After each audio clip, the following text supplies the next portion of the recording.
Okay, welcome back to Theology Thursday. This week we're going to look at the question, is there only one God?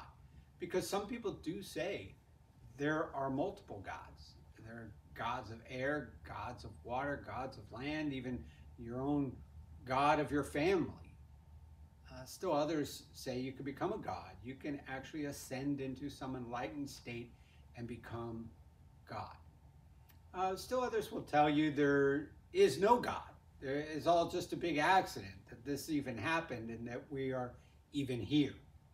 Christianity says there's one God, and the Bible is real clear on this one. Deuteronomy chapter 6 verse 4 says, "Hear Israel, the Lord your God, the Lord is one." And 1 Corinthians 8:4 says there is one God. All right? So it's pretty clear that the scripture is telling us there's only one God. But he's not just a God among many. He's not just a God among many options. As a matter of fact, 2 Samuel 7:22 says that there's no one like you. There's no one beside you. And in Isaiah 43:10, God himself says that no one was formed before me and no one is coming after me. Now, Jesus doubled down on that in the New Testament when he said, "I'm the way, the truth, and the life." He was saying, there's one God, and there's one way, and there's one truth, and I'm it. And there's no one like me. So it's really clear that the scripture outlines that there's only one God. And you might say, well, of course, I'm a Christian. I know there's only one God. But here's the thing, that you can't just in your head say, I get it, there's one God. It's got to mean more than that. As a matter of fact, James chapter 2, verse 19 says, you believe that there's one God? You do well. But the demons believe, and they're scared.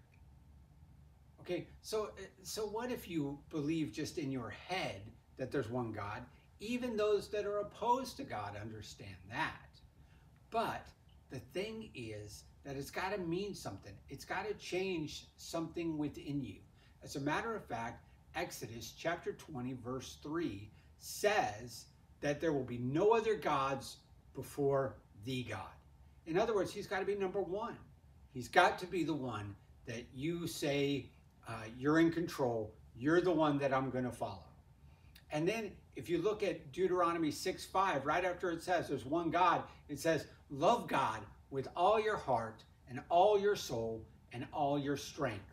So everything else and everyone else has to come second to God. And that's what it means to really understand that there's one God who created everything, who sustains everything, and who redeemed it all when we messed it up and did our own thing. Okay, so here's what we're getting at when we say that there is one God. We are saying that there's one who we worship and follow, and we're saying there's one who we love above everyone and everything else. And that's what it means to say there is one God.